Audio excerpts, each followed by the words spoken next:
ইব্রাহিম আলাইহিস সালাম মুসলিম মিল্লাতের পিতা, সমগ্র মুসলিম মিল্লাতের পিতা।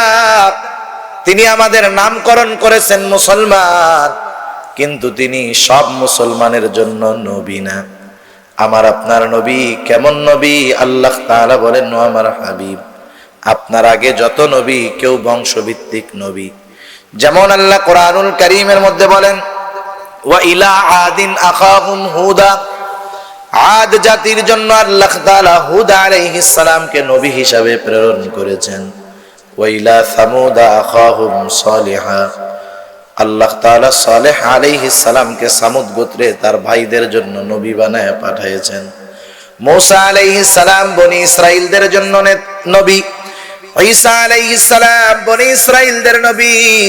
কিন্তু আমার আপনার নবীর ব্যাপারে আল্লাহ তাআলা বলেন, ও আমার হাবিব আপনি বলুন, কুল ইয়া আইয়ুহান নাসু ইন্নী রাসূলুল্লাহি ইলাইকুম জামিআ।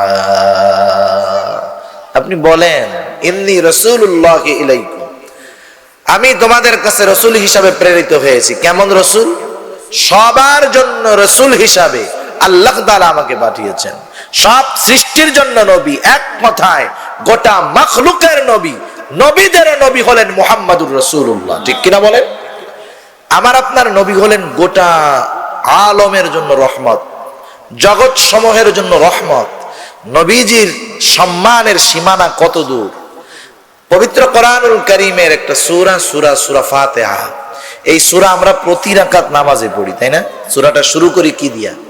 আমরা বলি আলহামদুলিল্লাহি রাব্বিল আলামিন। আমরা বলি সকল প্রশংসা আল্লাহর জন্য, যিনি রব্বুল আলামিন, জগৎ সমূহের প্রতিপালক। আল্লাহ হলেন জগৎ সমূহের প্রতিপালক।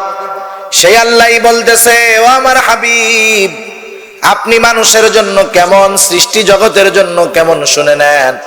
আল্লাহ তাআলাই বলেন, ওয়া মা আরসালনাকা ইল্লা রাহমাতাল লিল আলামিন, আমি আপনাকে জগৎ সমূহের জন্য রহমত হিসাবে প্রেরণ করেছি। সুবহানাল্লাহ। তাহলে গোটা আলম তথা জগৎ সমূহের রব হলেন আল্লাহ, আর গোটা জগৎ সমূহের জন্য রহমত হলেন মুহাম্মাদুর রাসূলুল্লাহ সাল্লাল্লাহু আলাইহি ওয়াসাল্লাম। বলেন তো, এই মানুষটার চরিত্রের চাইতে উত্তম চরিত্রে আল্লাহর জমিনে, আকাশে, জমিনের নিচে, ফেরেশতা বলেন আর যত নবী বলেন, এই নবীর মতো চরিত্র আর কারো নাই। ঠিক কিনা বলেন? আল্লাহর রাসূলের চরিত্রটাই হলো কোরআন। আয়েশা সিদ্দিকা রাদিয়াল্লাহু তাআলা আনহার কাছে মানুষেরা এসে জিজ্ঞাসা করে, আয়েশা, রাসূলুল্লাহ সাল্লাল্লাহু আলাইহি ওয়াসাল্লামের চরিত্রের ব্যাপারে আমাদেরকে কিছু বলো। আয়েশা সিদ্দিকা রাদিয়াল্লাহু তাআলা আনহা বলেন, তোমরা কি কোরআন পড়ো নাই? বলে, হ্যাঁ পড়েছি, তবে শুনে নাও, কানা খুলুকুল কোরআন, নবীর চরিত্রটাই হলো কোরআন। কোরআন হলো একটা কিতাব, তাই না? যেমন আমাদের সামনে একটা বইয়ের আকৃতিতে আছে, এটা হলো লিখিত কোরআন। আল্লাহ তাআলা এটা তো লৌহে মাহফুজে সংরক্ষিত করে রাখছেন। কিন্তু আল্লাহর নবী হলেন বাস্তব কোরআনের প্রতিচ্ছবি। সুবহানাল্লাহ। কারণ কোরআনের মধ্যে যেই আদেশ আছে সেটা নবীর জীবনে বাস্তবে আছে, প্র্যাকটিক্যাল আছে আল্লাহর নবীর জীবনের মধ্যে। যেমন কোরআনুল কারীমের মধ্যে নামাজের কথা আছে না নাই? 82 জায়গায় আছে নামাজের কথা। এত গুরুত্বপূর্ণ একটি ইবাদত আল্লাহ রাব্বুল আলামিন কোরআনুল কারীমে 82 জায়গায় আদেশ করেছেন। ঈমানের পরে একজন মুমিনের উপরে সবচাইতে বড় দায়িত্ব হলো নামাজ। এখন যদি সারা দুনিয়ার মুফাসসির, বড় বড় আলেম সবাইকে একত্রিত করে যদি বলা হয়, আপনার উপরে দায়িত্ব হলো যেই কোরআনের মধ্যে নামাজের আদেশ এসেছে, আপনারা সারা দুনিয়ার আলেম মিলে কিয়ামত পর্যন্ত সময় দেওয়া হলো, শুধুমাত্র কোরআন থেকে বের করে দেন। আমরা যে ফজরের 2 রাকাত নামাজ পড়ি, যেই পদ্ধতিতে পড়ি, সেই পদ্ধতিটা শুধুমাত্র কোরআন থেকে বের করে দেন। কিয়ামত পর্যন্ত পারবে? কিয়ামত পর্যন্ত পারবে না। কোরআনের মধ্যে আছে নামাজের আদেশ। রাসূলুল্লাহ সাল্লাল্লাহু আলাইহি ওয়াসাল্লাম জানায় দেন নামাজ আমরা কেমনে পড়বো। আল্লাহর নবী বলেন সাল্লু কামা রাআইতুমুনি উসাল্লি। নামাজের আদেশ কোরআনে, আর নবী কি বলেন? সল্লু কামা রাআইতুমুনি উসাল্লি। তোমরা যেমন ভাবে আমাকে নামাজ পড়তে দেখো তেমন ভাবে নামাজ পড়ো। সুবহানাল্লাহ। তাহলে আদেশ কোরআনে, নামাজের বাস্তবায়ন আল্লাহর নবীর জীবনে। কোরআনের মধ্যে আছে হজের কথা, কত ফজিলতপূর্ণ হজ। কারো হজ যদি আল্লাহর কাছে কবুল হয়ে যায়, নবীজি জানায় দেন যার হজটা আল্লাহর কাছে কবুল হয় সে কেমন জানি সদ্য ভূমিষ্ঠ শিশুর মতো নিষ্পাপ হয়ে যায়। কোরআনুল কারীমের মধ্যে হজের আদেশ আছে, কিন্তু যারা হজে গেছেন যেই আনুষ্ঠানিকতাগুলো পালন করলেন, সারা দুনিয়ার মুফাসসিরদেরকে যদি বলা হয় এই হজ যেইভাবে পালন করা হয় শুধুমাত্র কোরআন থেকে বের করে দাও, কিয়ামত পর্যন্ত যদি সময় দেওয়া হয় পারবে না। সেজন্য নবী বলেন হজের আদেশ আছে কোরআনে। হজ কোথার থেকে শিখবা? নবী বলেন খুযু আন্নী মানাসিকাকুম। কেমন করে হজ করতে হবে এটা আমার থেকে শিখা নাও। সেজন্য আল্লাহ তাআলা তার হাবিবকে কোরআনের বাস্তবায়ন, কোরআনের জীবন্ত কোরআন হলো আমার আপনার নবী। সেজন্য যার মধ্যে নবীর সিরাত, নবীর জীবন আদর্শ চলে আসবে তার জীবনটা কোরআনময় হয়ে যাবে, ঠিক না? এজন্যই আল্লাহ তাআলা বলেন যে তোমাদের জন্য উত্তম জীবন আদর্শ আছে রাসূলুল্লাহ সাল্লাল্লাহু আলাইহি ওয়াসাল্লামের জীবন আদর্শের মধ্যে। আল্লাহর নবীর জীবন আদর্শ সিরাত, নবীজির জন্ম সংক্রান্ত এক কথা জীবন সংক্রান্ত প্রতিটি বিষয় সিরাতের অন্তর্ভুক্ত।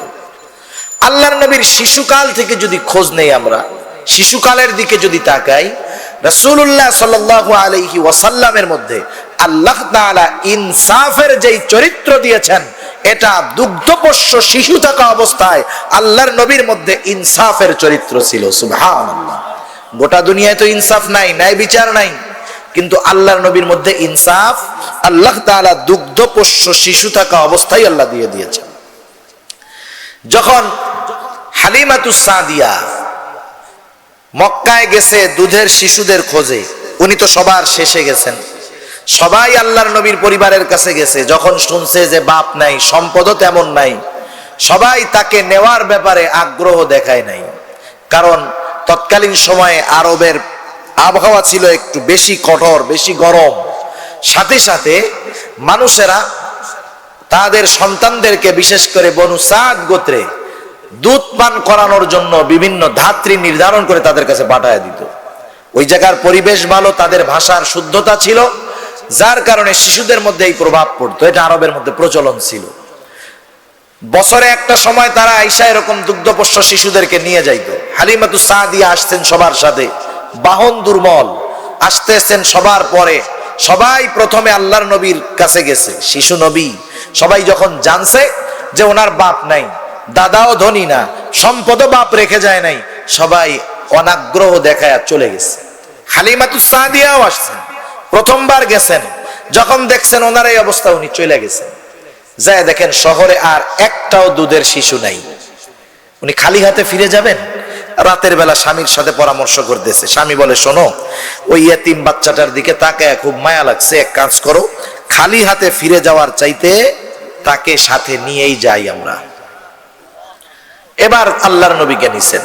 নবী তো শিশুকাল থেকেই উম্মতের জন্য রহমত, ঠিক কিনা বলেন? নবী যেখানে গেছেন সেখানে বরকত, যা ধরছেন সেখানে রহমত, বরকত। রাসূলুল্লাহ সাল্লাল্লাহু আলাইহি ওয়াসাল্লামকে কোলে নিলেন হালিমাতুস সাদিয়া। হালিমাতুস সাদিয়া বলেন, আমার দুর্ভিক্ষের কারণে, সেই বছর মানুষের অভাব ছিল, দুর্ভিক্ষের কারণে আমার খাবারের স্বল্পতা, কষ্টের মধ্যে ছিলাম। আমার স্তনের মধ্যেও অনেক দুধ ছিল না, অথচ আমারও দুধের শিশু একটা ছিল। আমি যখন শিশু মুহাম্মদকে কোলে নিলাম, সাথে সাথে আমার দুইটা স্তন দুধে পরিপূর্ণ হয়ে গেল। আমি যখন শিশু মুহাম্মদকে আমার স্তন পান করাইলাম, ডান পাশের স্তনটা পান করাইলাম। আমার আরো দুধের শিশু ছিল, কিন্তু মুহাম্মাদের মধ্যে কেমন ইনসাফ, মুহাম্মদ শুধু আমার ডান পাশের স্তনটা পান করতো, কখনো আমি জোর করে মুহাম্মাদের মুখটা আমার অপর স্তনের সাথে লাগাতে পারি না। কেমন ইনসাফ নবীর মধ্যে ছিল, দেখছেন? আল্লাহ তাআলা এটা দিয়ে দিয়েছেন তার মধ্যে। শুধু তাই নয়, হালিমাতুস সাদিয়া বলেন, আমার ঘরের মধ্যে অভাব ছিল, আমার ছাগলগুলা শুকনা, কোনো দুধ নাই। আমি যখন রাতের বেলায় ঘরে ফিরলাম, আমি ঘরে যাওয়ার সাথে সাথে আমার ছাগলের দুধগুলা পরিপূর্ণ হয়ে গেল। হালিমাতুস সাদিয়া বলেন, অনেক দিন পর আমি আর আমার স্বামী পরিপূর্ণভাবে রাতে পেট ভরে অনেক দিন পরে রাতে ঘুমাতে গেলাম। শুধু তাই না, আমি যখন পরের দিন সকাল বেলায় শিশু নবীকে নিয়ে রওনা হয়ে গেলাম, আমার যেই বাহন ছিল, বাহনটা ছিল দুর্বল, কিন্তু আল্লাহর নবীর বরকত আমার বাহনটা নবীর সওয়াবে, নবীর বাহন হিসাবে হতে পেরে সুস্থ সবল হয়ে গেল। সবার আগে চলে গেলাম, সবাইকে পেছনে ফেরাইয়া দিলাম। সবাই বলা বলি শুরু করছে, কি ব্যাপার হালিমা, তুমি কি যাওয়ার সময় এই বাহনটাই নিয়ে গেছিলে নাকি? তারা বুঝতে পারে নাই। এই জন্য দেখেন, নবী শিশুকাল থেকেই উম্মতের জন্য রওনা গেছেন, সেখানে রহমত। শুধু তাই নয়, নবীর চরিত্রটা কেমন ছিল রাসূলুল্লাহ সাল্লাল্লাহু আলাইহি ওয়াসাল্লাম জানায় দেন।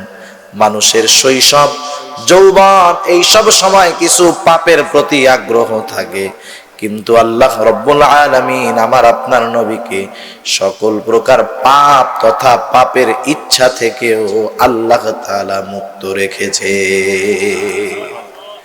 যার জিন্দেগিতে, গোটা জিন্দেগিতে পাপ তো বহুত দূর, পাপের কোনো সম্ভাবনাই সৃষ্টি হয় নাই। এজন্য মানুষের মধ্যে শিশুকালে কিছু শিশু সুলভ আচরণ থাকে। হালিমাতুস সাদিয়া যখন 2 বছর দুধ পান করানোর পরে নিয়ে গেছে মক্কায় তখন আবার এক রোগের মহামারী চলতেছে। হালিমাতুস সাদিয়া বলেন, আমারও মন চায় না যে মুহাম্মদকে দিয়ে আসি, মক্কায়ও রোগের মহামারী। এই সুযোগে আমি আমেনাকে বললাম, তাইলে বাচ্চাটা আরো কিছুদিন আমার কাছে থাক না। আমেনাও চিন্তা করলো যে বাচ্চারা নিরাপত্তার কথা চিন্তা করে, ঠিক আছে নিয়ে যাও। নিয়ে গেছে, কিছুদিন পরে তখন তো একটু বড় হয়েছে, 2-2.5 বছরের বাচ্চা তো ছোট ভাইয়ের সাথে চলাফেরা করতে পারে। একদিন হালিমাতুস সাদিয়ার এক মেয়ের সাথে রাসূলুল্লাহ সাল্লাল্লাহু আলাইহি ওয়াসাল্লাম শিশু নবী গেছেন ময়দানে খেলতে। এক পাশে উনি বসে আছে আর ওরা ছাগল চড়াইতেছে। ইতিমধ্যে হঠাৎ করে 2 জন ফেরেশতা আসছে, আয়েশা নবীজিকে শোয়া বুক চিরে অন্তরের মধ্য থেকে যত শিশু সুলভ আচরণ করছে এগুলো বের করে ফেলছে। আর এই দৃশ্য দেখে ওই মেয়ে দৌড় দিয়ে আসছে বাসায়। আয়েশা বলতেছে, মা, আমার আরবের ওই ভাইকে 2 জন মানুষ, 2 জন এসে সাইবা ধরছে, কি জানি করতেছে। কাছে গেছে, যায় দেখে যে আল্লাহর নবী ভয় যে পাইছেন এটা বোঝা যাইতেছে। এই ঘটনার পরে ওরা আবার নিয়ে ফেরত দিয়ে আসছেন। প্রথমত, শিশু এবং শৈশবকালের যেই আচরণ মানুষের মধ্যে থাকে, আল্লাহর নবীর মধ্য থেকে আল্লাহ তাআলা ওগুলো বের করে দিয়েছেন। এই কারণে রাসূলুল্লাহ সাল্লাল্লাহু আলাইহি ওয়াসাল্লামকে সব সময় মনে হতো উনি কোনো ফিকিরের মধ্যে আছেন, কোনো চিন্তার মধ্যে আছেন। তার কৈশোর ছিল একেবারে কোন প্রকার পাপ মুক্ত। আবার তিনি যখন যৌবনে পদার্পণ করেছে, আল্লাহ তাআলা আমার আপনার হাবিবের গোটা যৌবনকে আল্লাহ তাআলা হেফাজত করেছে গুনার থেকে। কোন গুনার পরিবেশে গেলেও গুনাহ সংগঠিত হয় নাই। রাসূলুল্লাহ সাল্লাল্লাহু আলাইহি ওয়াসাল্লাম বলেন, একবার আমি একটা বিবাহের অনুষ্ঠানে গেলাম। আরবের রেওয়াজ, বিবাহ অনুষ্ঠানে গান বাদ্য নাচানাচি শুরু হয়। আমি যখন গেলাম, একটু পরে গান বাদ্য শুরু হবে, মানুষেরা আমাকেও ডাকতেছে, আসো মুহাম্মদ আমাদের সাথে গান গাও, আনন্দ করো। কিন্তু আমার কেমন জানি চোখের মধ্যে ঘুম আসলো। আমি ওই বিবাহ বাড়ির এক কর্নারে গিয়ে ঘুমায় পড়লাম। আমার যখন ঘুম ভাঙলো, তখন সূর্যের আলো আমার চোখের উপরে পড়েছে, চেহারার উপরে পড়েছে। বিবাহের অনুষ্ঠান শেষ হয়ে গেছে। কোন সময় অনুষ্ঠান শেষ হয়ে গেছে আমি টেরও পাই নাই। আল্লাহর নবী গান হারাম করছেন, তাই না? উনি যদি যৌবনে এই গানের অনুষ্ঠানে থাকতেন, কাফের মুশরিক ইসলাম বিদ্বেষীরা বলতো, দেখো নিজেও যৌবনকালে গান শুনছে, এখন আমাদেরকে গান শুনতে মানা করে। আছে না এরকম অনেক মানুষ? অনেক মানুষ আছে যৌবনে অনেক পাপ করছে, কিন্তু আল্লাহ তাআলা তাকে হেদায়েত দান করছে, উলামায়ে কেরামের সান্নিধ্যে গিয়ে দাওয়াত ও তাবলীগের মেহনতে গিয়ে ভালো হয়ে গেছে। এখন দেখবেন ওই লোক যখন কাউকে পাপ থেকে মানা করে, অধিকাংশ পাপীরা তখন বলে, দেখ দেখ কয়দিন তাবলীগে যাইয়া এখন বড় হুজুর হয়ে গেছে, কয়দিন আগে এও তো গান শুনছে, এখন আমাদের গান শুনতে মানা করে। আছে না এরকম? এরকম কোন কথা জানি না বলতে পারে। এজন্য আল্লাহ তাআলা আমার আপনার নবীর গোটা জিন্দেগিকে, নবুয়তের আগের পরিপূর্ণ জিন্দেগি গুনাহ মুক্ত রাখছেন। গুনার পরিবেশেও নবীকে যাইতে দেন নাই আল্লাহ। রাসূলুল্লাহ সাল্লাল্লাহু আলাইহি ওয়াসাল্লাম বলেন, একবার কাবা ঘর সংস্কারের প্রয়োজন হলো। কাবা ঘরের কাজে অংশগ্রহণ করা, এটা তো কুরাইশেরা বড় বরকতের জিনিস মনে করত। যেমন দ্বীনি কাজে অংশগ্রহণ করাও আমরা বরকতের কাজ মনে করি, ঠিক কিনা বলেন? এটা মসজিদ হোক, মাদ্রাসা হোক, আর দ্বীনি মাহফিল হোক, বরকতের কাজ মনে করি।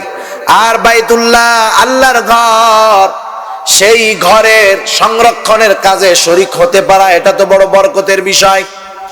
কুরাইশের সব সামর্থ্যবান মানুষেরা এই কাজে অংশগ্রহণ করত। শুধু তাই নয়, তারা মনে করত এটা বড় একটা ইবাদত। কিন্তু ইবাদতটা করার সময় তারা দেহের যাবতীয় পোশাক গুলা খুলে ফেলতো। কারণ তারা মনে করত, যেই পোশাক পরে মিথ্যা করি, যেই পোশাক পরে পাপ করি, এই পোশাক পরে আবার এই নেকের কাজ করা যায়? কি করতে হবে?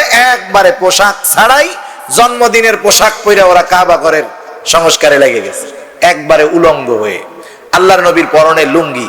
আব্বাস রাদিয়াল্লাহু তাআলা আনহু তখন তো আর এই মুসলমান হন নাই, আল্লাহর নবীকে আল্লাহ নবুয়তিও তখন প্রকাশ করার নাই। আব্বাস বলতেছে, ভাতিজা এক কাজ করো, তোমার কষ্ট হবে, তুমি লুঙ্গি খুইলা মাথায় বাইন্দা কামটা করো। রাসূলুল্লাহ সাল্লাল্লাহু আলাইহি ওয়াসাল্লাম বলেন, যখন আমাকে এই কথাটা বলছে, আমি লুঙ্গি খোলা তো বহুত দূর, যখন এটা চিন্তা করছি, সাথে সাথে আমি অজ্ঞান হয়ে গেছি। আল্লাহ তাআলা এইরকম ভাবে তার হাবিবকে সকল প্রকার পাপ থেকে ফিরায় রাখছে। আল্লাহর নবীর যৌবন এমন একটা পুত পবিত্র যৌবন ছিল, যৌবনে গোনা তো বহুত দূরের কথা, নবীজি গোনার পরিবেশেও পর্যন্ত যাইতেন না। আল্লাহ হেফাজত করছে। এজন্য যুবক ভাইরা যদি পুত পবিত্র গোনামুক্ত যৌবন চায়, তাহলে রাসূলুল্লাহ সাল্লাল্লাহু আলাইহি ওয়াসাল্লামের যৌবনের দিকে খেয়াল করতে হবে। আর আমাদের দেশে আমরা কি মনে করি, যুবক মানুষ অনেক সময় অপরাধ করছে, গুনাহ করছে, ইফতিজিং করছে। আপনাদের এলাকার মানুষ তো আলহামদুলিল্লাহ ভালো, যুবকরা ভালো, কোরআনের তাফসীরের আয়োজন করে, উলামায়ে কেরামের সাথে সম্পর্ক রাখে। কিন্তু অন্যান্য এলাকায় কি হয়, একটা যুবক অপরাধ করছে, বাবা খুব ভালো মানুষ, মসজিদ কমিটির সভাপতি, আলহাজ হাজী সাহেব মানুষ, হাজী সাহেবের কাছে আইসা মানুষে বিচার দিছে যে, হাজী সাহেব, আপনি মসজিদ কমিটির সভাপতি, একজন সম্মানিত দিনদার মানুষ, আপনার ছেলে অমুকের মেয়েকে ডিস্টার্ব করে, ইফটিজিং করে। আশ্চর্যের বিষয়, এমনও মানুষ আছে কি বলে জানেন, আরে বেটা, যৌবনকালে আমরাও কত করছি, একটু করতেই পারে। আছে না? তাহলে কি যৌবনকালে কি গুনাহ করার জন্য আল্লাহ রাখছে? যৌবন কালটা হলো সবচেয়ে দামি সময়, আর আমরা মনে করি যৌবন কালটা হলো এনজয় করার সময়। সেজন্য কাফের মুশরিক ইসলাম বিদ্বেষীরা আমাদের দেশ সহ গোটা দুনিয়ার যুবকদেরকে, তরুণদেরকে গোনার দিকে ধাবিত হওয়ার জন্য বিশেষ বিশেষ সুযোগ সুবিধা প্রদান করে, ঠিক না? গোনার দিকে যাওয়ার জন্য উৎসাহ প্রদান করে। অথচ দেখেন রাসূলুল্লাহ সাল্লাল্লাহু আলাইহি ওয়াসাল্লাম বলেন, কিয়ামতের দিন যখন কোথাও কোনো ছায়া থাকবে না, আল্লাহর আরশের ছায়া ব্যতীত, ওই আরশের ছায়ায় 7 শ্রেণীর মানুষ স্থান পাবে।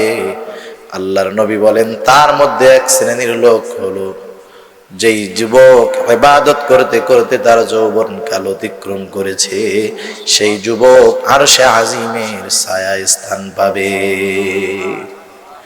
আবার আল্লাহ রাব্বুল আলামিন কিয়ামতের দিন প্রতিটা মানুষকে 5টি করে প্রশ্ন করবে। এই 5টি প্রশ্নের একটি প্রশ্ন হলো, তুমি তোমার যৌবন কিভাবে অতিক্রম করেছো, অতিবাহিত করেছো। তার মানে যৌবন হলো গুরুত্বপূর্ণ একটি সময়, যৌবন হলো আল্লাহর দরবারে হিসাব দিতে হবে এমন গুরুত্বপূর্ণ একটি সময়। এজন্য যেই মানুষ যৌবন কালকে গুনাহ মুক্ত রাখতে পারে তার গোটা জিন্দেগি গুনাহ মুক্ত হয়, সুন্দর হয়ে যায়। সেজন্য দুনিয়ার শ্রেষ্ঠ যৌবন কাল অতিক্রম করেছে আমার আপনার নবী, ঠিক কিনা বলেন? কোনদিন কোন বিষয়ে কাফের মুশরিকেরা আমার আপনার নবীর দাওয়াতকে প্রত্যাখ্যান করছে। যখন একত্ববাদের দিকে আল্লাহর নবী দাওয়াত দিছে, সবাই বিরোধিতা করছে না? আবু জেহেল উতবা সাহেবা বিরোধিতা করছে না? আমাদের দুনিয়ায় কি হয়, যখন কেউ কারো বিরোধী পার্টি হয়, বিরোধিতা করে, তখন প্রতিপক্ষের যত রকমের চারিত্রিক ব্যাপার আছে এগুলাকে আমরা তুলে ধরার চেষ্টা করি। আমার প্রতিপক্ষ যে তার চরিত্রের ব্যাপারে সে গোমসর আলুসর এসব বলি না, তার চারিত্রিক বৈশিষ্ট্য খারাপ, অমুক মেয়ের সাথে খারাপ সম্পর্ক তার। কিন্তু দেখেন আবু জেহেল ওতবা সাহেবা সহ সব কাফেরেরা আল্লাহর নবীর দাওয়াতের বিরোধিতা করেছে ঠিক, কিন্তু আল্লাহর নবীর চরিত্রের ব্যাপারে একটা শব্দ উচ্চারণ করতে পারে নাই যে মুহাম্মদ যৌবনকালে এই অপরাধটা করেছে, বলতে পারে নাই। আল্লাহ তাআলা তার হাবিবের যৌবনকে এমন পুত পবিত্র রাখছেন। শুধু তাই না, রাসূলুল্লাহ সাল্লাল্লাহু আলাইহি ওয়াসাল্লামের যৌবন ছিল দুনিয়ার শ্রেষ্ঠ যৌবন। উনি বিবাহ করেছেন 25 বছর বয়সে। কয় বছর বয়সে? 25 বছর বয়সে। ওনার 25 বছর বয়সের যে বিবাহ, নাস্তিক মুরতাদ যারা, এরা আল্লাহর নবীর এই খাদিজাতুল কুবরা রাদিয়াল্লাহু তাআলা আনহার সাথে বিবাহের ব্যাপারে অনেক প্রকার কটূক্তি করে, এমন কি বলতে চায় যে মুহাম্মদ যদি এতই যোগ্য হবে, মুহাম্মাদের চরিত্র যদি এতই উত্তম হবে, মুহাম্মদ যদি এত ভালো হবে, তাহলে 25 বছরের একটা যুবক সে কেন 40 বছরের একজন বৃদ্ধা মহিলাকে বিবাহ করতে গেছে? করছে কারণ কি? কয় সম্পদের লোভে। নাউজুবিল্লাহ বলেন। সম্পদের লোভে করছে? সম্পদের লোভে করে নাই। আবার অনেকে বলে ইতিহাস না জানার কারণে, বলে মুহাম্মদ ছল চাতুরি কইরা খাদিজাকে বিবাহ করছে। নাউজুবিল্লাহ বলেন। কিন্তু ইতিহাসের কিতাব দেখেন, সেখানে স্পষ্ট লেখা আল্লাহর নবী খাদিজাতুল কুবরা রাদিয়াল্লাহু তাআলা আনহাকে নিজের থেকে বিবাহের প্রস্তাব দেন নাই, বরং খাদিজাতুল কুবরা আমার আপনার নবীর চরিত্রে উদ্বুদ্ধ হয়ে নিজে বিবাহের প্রস্তাব দিয়েছেন। সুবহানাল্লাহ। এটা আল্লাহর পক্ষ থেকে আমার আপনার নবীর জন্য একটা নিয়ামত। পবিত্র কোরআনুল কারীমের একটা সূরা, সূরার নাম হলো সূরা দুহা। এই সূরার মধ্যে আল্লাহ তাআলা 3টা নিয়ামতের কথা উল্লেখ করেছেন। 1 নম্বর নিয়ামত, আল্লাহ রাব্বুল আলামিন বলেন, আলাম ইয়াজিদিকা ইয়াতীমান ফাআওয়া। আল্লাহ রাব্বুল আলামিন বলেন, আমি কি আপনাকে ইয়াতীম অবস্থায় পাই নাই? ইয়াতীম অবস্থায় পেয়ে দুনিয়ার সাধারণ ইয়াতীমদের মতো আমি আল্লাহ আপনাকে ছেড়ে দেই নাই। দুনিয়ার সাধারণ ইয়াতীমদের মতো আপনার মানুষের কাছে লাঞ্ছনার শিকার হতে হয় নাই। বরং যদিও আপনি ইয়াতীম ছিলেন, কিন্তু ইয়াতীম হওয়ার পরেও আপনার প্রতি আপনার আত্মীয় স্বজন মানুষের মহব্বত বিন্দু পরিমাণ কমে নাই। দুনিয়ার মধ্যে যদি এমন হয়, আমাদের দেশেও আছে, মনে করেন একজনের পুত্রবধূ প্রেগন্যান্ট, গর্ভবতী, এই সময় তার ছেলে মারা গেছে, ছেলের স্ত্রী গর্ভবতী, ছেলেটা মারা গেছে। এ সময় আমাদের দেশে অধিকাংশ পরিবার ওই স্ত্রীটাকে এবং স্ত্রীর গর্ভে তার সন্তানের যেই সন্তান, এটাকে নিজেদের জন্য বিপদের কারণ মনে করে, ঠিক না? অনেক ফ্যামিলিতে এমন আছে, বলে যা যা তুই তোর পেটের দ্বারে নিয়ে আমার বাড়ি থেকে চলে যা, আর ফিরবি না, আমার বাড়ি আর আসবি না, তুই কুলক্ষণে, আমার ছেলে মারা গেছে, তোর মুখ আর তোর ওই পেটের মধ্যে যা আছে এটার মুখ জানি আমরা না দেখি। এরকম অনেক পরিবার তাড়ায় দেয়, ঠিক না? কিন্তু দেখেন আল্লাহর নবী যখন মায়ের পেটে, তখন ওনার বাবা মারা গেছে। দুনিয়ার মধ্যে যদি এমনও হয় যে না গর্ভবতী অবস্থায় বাড়ি থেকে তাড়ায় দেয় নাই, আছে, কিন্তু যখন এই সন্তান ভূমিষ্ঠ হয় তার বাবা মারা গেছে, দাদা দাদি খুশি হওয়ার বদলে আরো বেজার হয়, ঠিক না? চিন্তিত হয়ে যায়, নিজেদের মুখে হাসি থাকে না। অথচ ছেলে যদি বেঁচে থাকতো, এই বাচ্চার জন্মে দাদা দাদি সবচাইতে বেশি খুশি হতো। কিন্তু ছেলে মারা গেছে, এই জন্য এখন আর এই ছেলেটাকে ভাল লাগে না, চেহারা কালো হয়ে যায়। কিন্তু রাসূলুল্লাহ সাল্লাল্লাহু আলাইহি ওয়াসাল্লাম উনি তো আলা তাবকার ইয়াতীম। আল্লাহর নবী মায়ের পেটে থাকা অবস্থায় ওনার বাবা দুনিয়া থেকে চলে গেলেন। আল্লাহর নবী যখন দুনিয়ার মধ্যে আসলেন, ইতিহাস সাক্ষ্য দেয় আব্দুল মুত্তালিব বেজার হন নাই, বরং এমন খুশি হয়েছে, ওনার সন্তান দুনিয়ায় আসায় যত খুশি হয়েছে, আল্লাহর নবী দুনিয়ায় আসায় আব্দুল মুত্তালিব তার চাইতেও বেশি খুশি হয়ে গেছে। নবীজি ইয়াতীম হওয়ার কারণে কারো কাছ থেকে প্রবঞ্চনার শিকার হন নাই। আব্দুল মুত্তালিব যতদিন বেঁচে ছিলেন আল্লাহর নবীর অভিভাবক হিসাবে ছিলেন। যখন তিনি মারা গেলেন, মারা যাওয়ার আগে ওসিয়ত করে গেছে আবু তালেবকে, ও আবু তালেব, আমার মৃত্যুর পর তুমি মুহাম্মাদের অভিভাবক হবা, সাবধান তুমি বেঁচে থাকতে কোনদিন জানি মুহাম্মাদের কোনো কষ্ট না হয়। আবু তালেব, তার ছেলে আলী রাদিয়াল্লাহু তাআলা আনহু, হযরত জাফর রাদিয়াল্লাহু তাআলা আনহু, এদের সবার চাইতে বেশি ভালো আমার আপনার নবীকে বাসতেন। সুবহানাল্লাহ, কেমন ভালোবাসতেন! নবীজির যখন প্রকাশ্যে দাওয়াত দেওয়া শুরু করছেন, প্রথম তো গোপনে 3 বছর দিছে, এরপরে আল্লাহ তাআলা বলছে হাবিব এবার প্রকাশ্যে দাওয়াত হবে। আল্লাহর নবী যখন প্রকাশ্যে মক্কাবাসীকে তাওহীদের দিকে ডাকা শুরু করছে, এবার যেই মানুষগুলাই আমার আপনার নবীকে আল আমিন বলেছে তারাই বড় দুশমন হয়ে গেছে, ঠিক না? একদিন আবু জেহেল, উতবা সাহেবা আবু তালেবের কাছে আইসা বলে, ও আবু তালেব, তোমার ভাতিজা মুহাম্মদ কি শুরু করে দিয়েছে? সে তো আমাদের বাপ দাদার ধর্মকে গালি দেয়।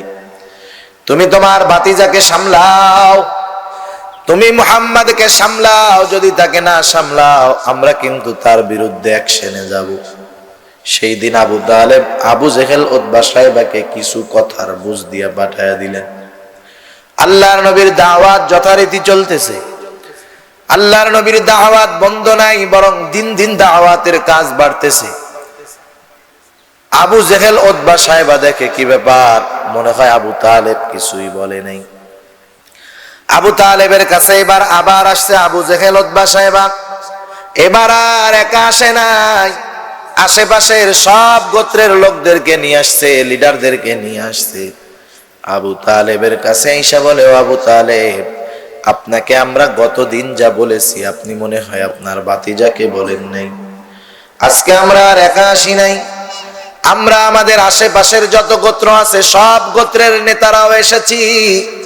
আমরা আপনাকে স্পষ্ট পয়গাম দিয়ে দিতে চাই, আপনি যদি আপনার ভাতিজা মুহাম্মদকে তার কাছ থেকে বিরত না করেন, আমরা আশেপাশের যত গোত্রের লোকেরা আছি সব ঐক্যবদ্ধ হয়ে গেছি, আমরা কিন্তু আপনার ভাতিজার বিরুদ্ধে কঠোর ব্যবস্থা গ্রহণ করব।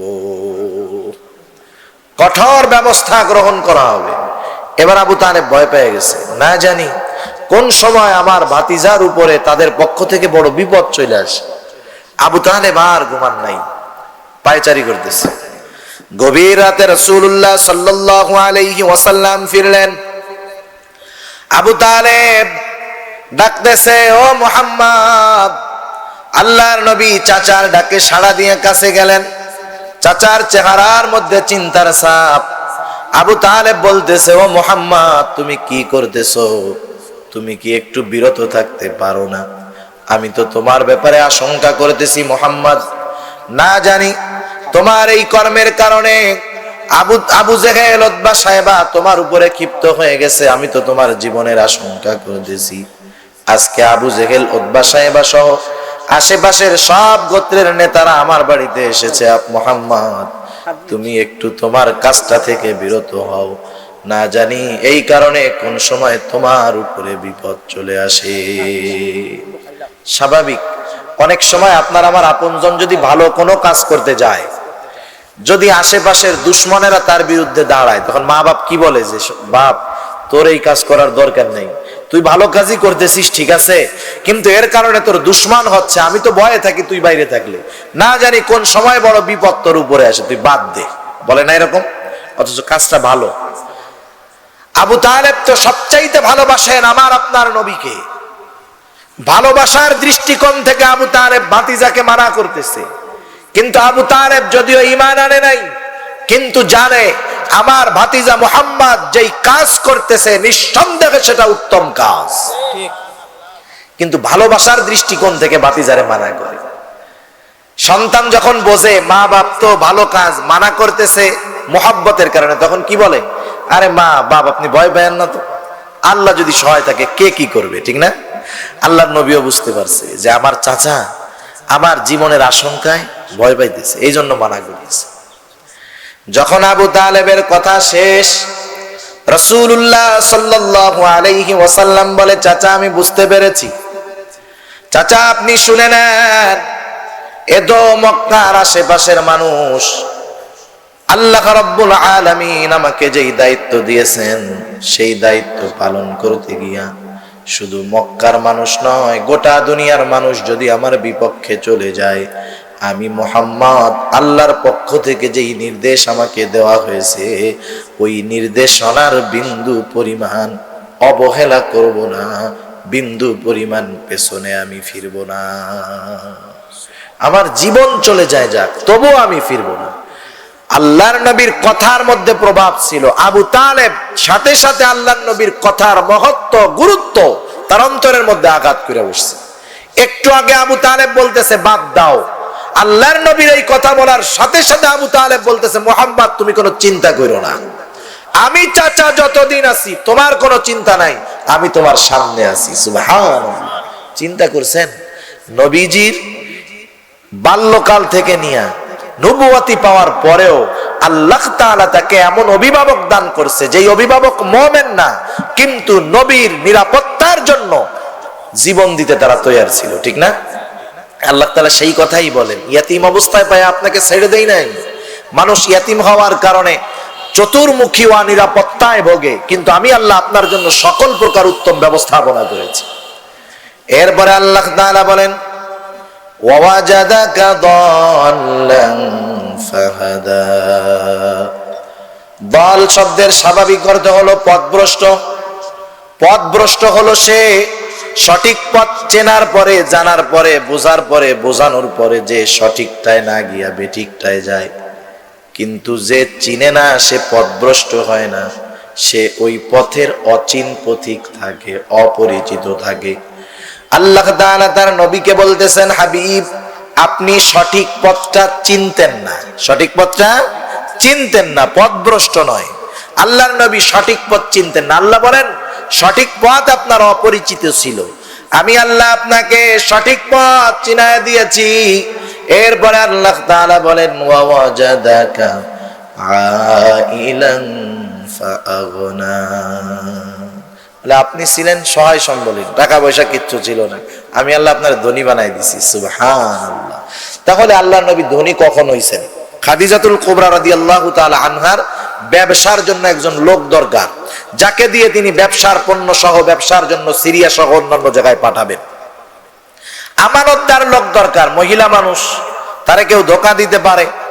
কথায় কথায় রাসূলুল্লাহ সাল্লাল্লাহু আলাইহি ওয়াসাল্লামের ব্যাপারে প্রস্তাবনা পেশ করলেন আবু তালেব। কারণ আবু তালেব ও খাদিজাতুল কুবরা রাদিয়াল্লাহু তাআলা আনহার সাথে ব্যবসার কাজে জড়িত ছিলেন। উনি যখন বললেন যে দেখো আমার একজন ভাতিজা আছে, একেবারে যুবক, কে সে? বলে মুহাম্মদ।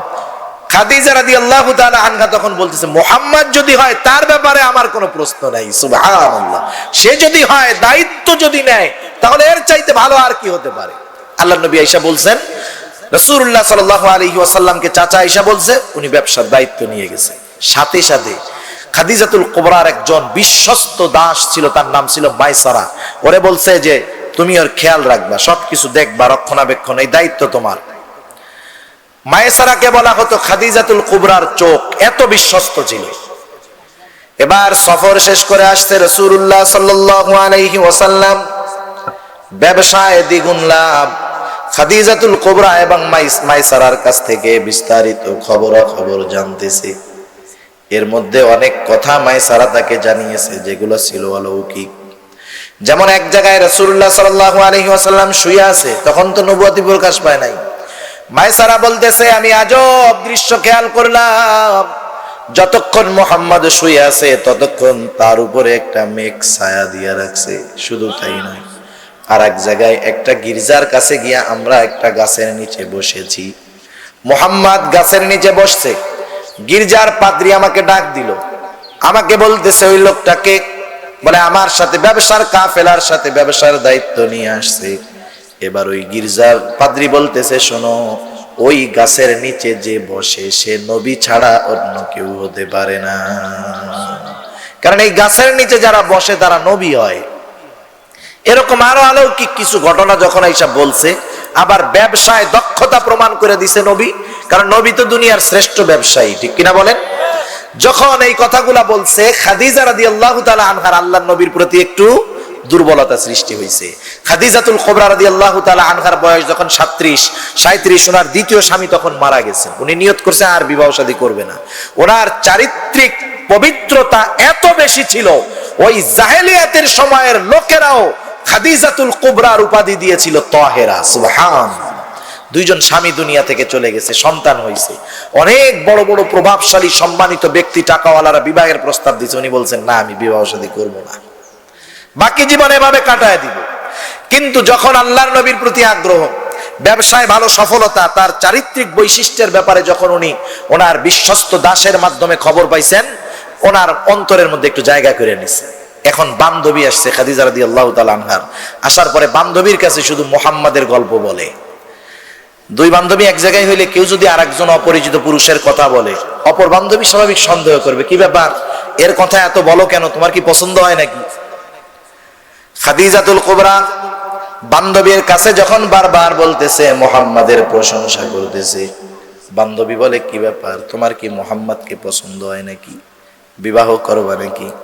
খাদিজা রাদিয়াল্লাহু তাআলা আনহা বলেন, কি বলো, আমার বয়স 40, আমি পৌরত্বে পৌঁছায় গেছি, আর মুহাম্মদ 23 বছরের টকবগে যুবক, সে কি আমার প্রস্তাবে রাজি হবে নাকি, আমার মতো মানুষকে বিবাহ করবে নাকি?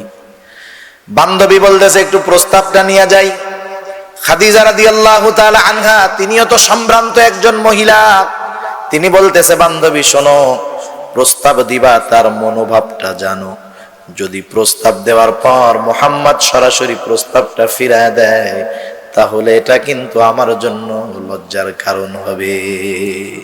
বলে তুমি চিন্তা করো না, আমি ওর মনোভাবটা একটু জানবো। যাক, এবার বান্ধবী একদিন মুহাম্মদ সাল্লাল্লাহু আলাইহি ওয়াসাল্লামের কাছে গেছে। যুবক মানুষ, 25 বছরের বয়স, যেমন আমরা যুবক হইলে জিজ্ঞাসা করি না, মিয়া বিয়ে শাদী টাদী করবা না নাকি?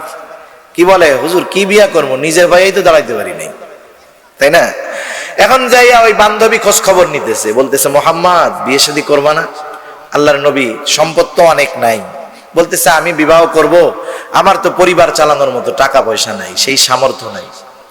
এখন উনি বলতেছে যে এমন কোন মেয়ে যদি তোমার বিবাহ করতে চায় যে তোমার সব খরচ দিয়ে দিবে, তোমার কোনো টেনশন নাই, রাজি আছো? আল্লাহর নবী বলতেছে, হ্যাঁ এটা তো হলে ভালো হয়, তবে আমার চাচার সাথে বিষয়টা আলোচনা করেন। এবার উনি চলে গেছে। রাসূলুল্লাহ সাল্লাল্লাহু আলাইহি ওয়াসাল্লামের চাচাকে জানানো হলো, আল্লাহর রাসূলের কাছে খবর জানানো হলো যে তোমাকে যেই মেয়েটা বিবাহ করতে চায় সে হলো আরবের সম্ভ্রান্ত মহিলা, সুন্দরী সুদর্শনা তাহেরা খাদিজাতুল কুবরা। আল্লাহর নবী চাচার কাছে যাইতে বলছে, চাচাও মনে করছে এর চাইতে আর ভালো প্রস্তাব হইতে পারে নাকি। যাই হোক, প্রথম খুয়াইলিদ মানে খাদিজাতুল কুবরা রাদিয়াল্লাহু তাআলা আনহার বাবা রাজি ছিল না, পরবর্তীতে রাজি হয়েছে, বিবাহ হয়ে গেছে। বাসর রাত্রে কি কথা দুইজনের মধ্যে। কয়দিন আগেও ছিল একজন মনিব, তার অধীনে ব্যবসা করতে গেছে আল্লাহর নবী মুহাম্মদ সাল্লাল্লাহু আলাইহি ওয়াসাল্লাম। এখন কি আর অধীনস্থ আছে নাকি সে অধীনস্থ হয়ে গেছে?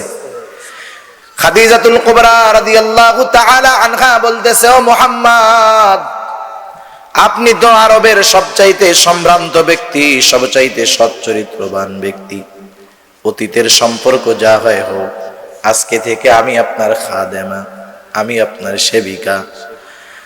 ও মুহাম্মদ শুনে নেন, আল্লাহ তাআলা আমাকে যত সম্পদ দিয়েছে, আজকে থেকে আমি আমার সব সম্পদের মালিকানা আপনাকে দিয়ে দিলাম। আল্লাহ তাআলা সেই কথাই বলেন, ওয়াজাদাকা আইলান ফাআগনা, আপনার কিছুই ছিল না, আমি আল্লাহ আপনাকে স্বাবলম্বী বানায় দিয়েছি। তাহলে এর মানে কি, এই বিবাহ আল্লাহর তরফ থেকেই হয়েছে। আল্লাহ রাব্বুল আলামিন আমার আপনার নবীকে খাদিজা রাদিয়াল্লাহু তাআলা আনহার সাথে বিবাহ বন্ধনে আবদ্ধ করিয়েছেন আল্লাহ তাআলাই।